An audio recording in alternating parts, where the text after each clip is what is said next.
Kunci jawaban. Tema 7 kelas 5 halaman 127, 133, 134, 136, 137, 138.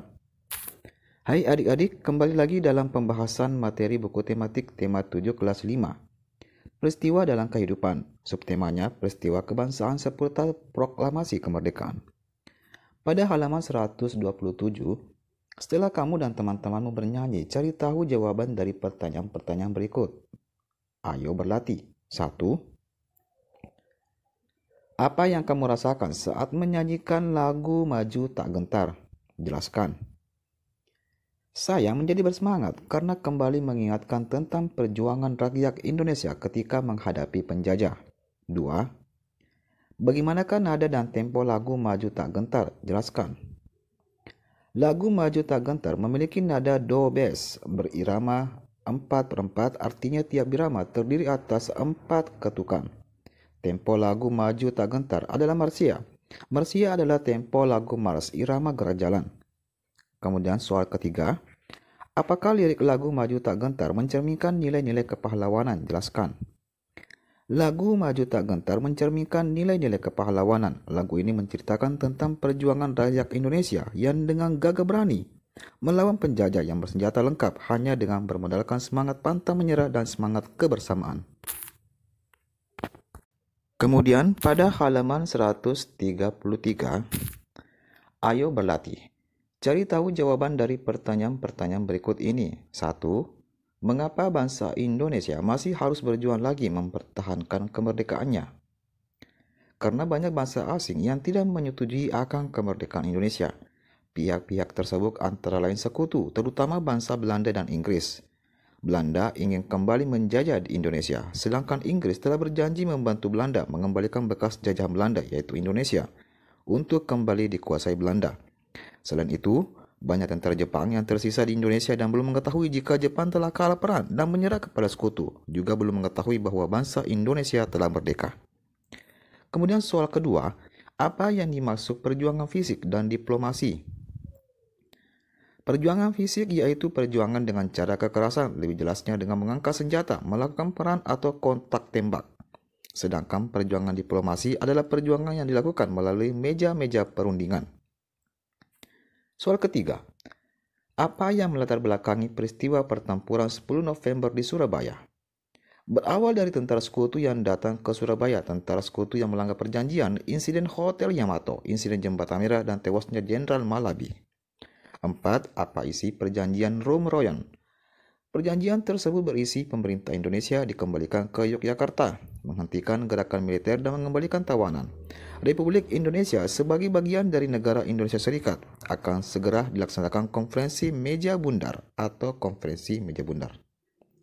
Kemudian kelima, apa yang dimaksud dengan agresi militer Belanda? Kapan terjadinya?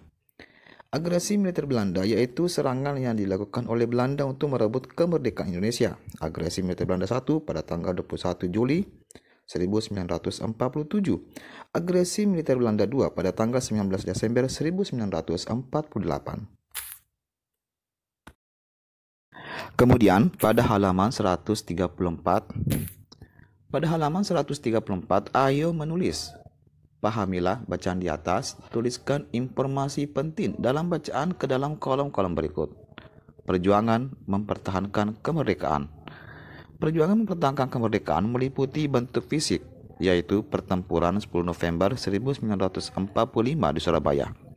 Pertempuran Ambarawa yang terjadi pada tanggal 15 Desember 1945 di Ambarawa, Jawa Tengah. Bandung Lautan Api yang terjadi pada tanggal 10 Desember 1946. Medan Area yang terjadi pada tanggal 10 Desember 1945. Serangan umum 1 Maret 1949 di Yogyakarta.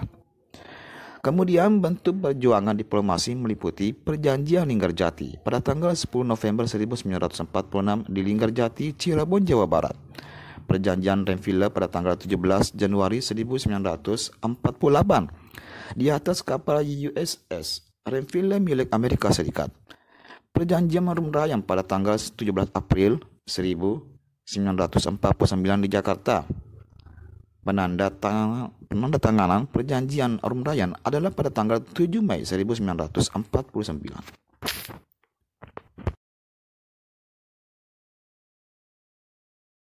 Kemudian lanjut pada halaman 136.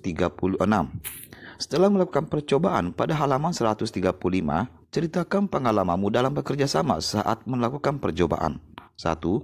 Ketika kamu menuangkan air ke dalam panci, benda berwujud apakah air itu? Air adalah benda berwujud cair. 2. Bagaimanakah suhu air sebelum dipanaskan dengan kompor spiritus? Suhu air sebelum dipanaskan kompor spiritus yaitu lebih dingin. Suhunya lebih rendah daripada air yang sudah dipanaskan kompor spiritus. Suhunya menjadi tinggi atau panas. 3. Apakah yang sedang terjadi pada saat air dalam panci itu diletakkan di atas kompor spiritus? Saat air dalam panci itu diletakkan di atas kompor spiritus, yang terjadi suhu air akan naik atau bertambah panas dan akan menguap. Kemudian keempat, setelah beberapa saat di atas kompor spiritus, apakah yang tampak keluar dari permukaan air dalam panci? Berwujud apakah benda itu? Dari permukaan air dalam panci tampak keluar uap yang berwujud benda gas. Kemudian kelima, setelah ditutup dengan tutup kering, kemudian tutup dibuka, apa yang tampak pada permukaan tutup itu? Pada permukaan tutup itu akan tampak tetes air yang menempel di tutup panci karena mengembun. 6. Dari manakah asal air yang ada di tutup panci itu? Air yang terdapat pada tutup panci berasal dari air yang dimasak karena air tersebut mendapat suhu panas yang akhirnya menguap dan menciptakan embun atau air yang ada di tutup panci. Lanjut lagi pada halaman 137. 7. Setelah air dipanaskan beberapa saat, bertambah atau berkurangkah air dalam panci? Jika berkurang, kemanakah air itu hilang? Air dalam panci berkurang. Berkurang karena sebagian air tersebut menguap atau berubah wujud menjadi gas. Kesimpulan, kegiatan yang telah kamu lakukan menunjukkan dengan penguapan air yang akan berubah wujud menjadi uap atau gas.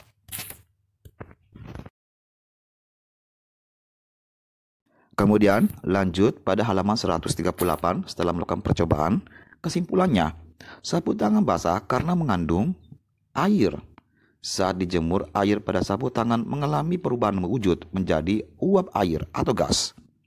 Uap air bergerak ke udara yang suhunya lebih rendah. Setelah semua air berubah menjadi uap, sapu tangan kering. Perubahan ini membuktikan penguapan. Terjadi perubahan wujud benda dari benda cair menjadi benda gas. Kemudian ayo renungkan. Beruntunglah kita memiliki pejuang-pejuang bangsa yang mempunyai semangat pengabdian dan keikhlasan dalam berjuang. Para pejuang tersebut merupakan putra-putri pilihan, mempunyai kualitas diri yang baik, cukup di bidangnya dan berbudi pekerti luhur. Mereka adalah pejuang-pejuang sejati yang patut kita teladani. Nah, sekarang kamu renungkan dan pikirkan apa manfaat dari mempelajari perjuangan mempertahankan kemerdekaan. Tulislah perilaku-perilaku keteladanan yang dimiliki dan ditunjukkan oleh para pejuang, yaitu antaranya berani, rela berkorban, membela kebenaran dan keadilan, cinta tanah air, berjiwa besar, bekerja sama dan tanggung jawab, menjaga persatuan dan kesatuan. Apakah kehidupan sehari-harimu sudah mencerminkan sikap yang menghargai jasa para pejuang? Tuliskan semua jawabanmu pada kolom berikut.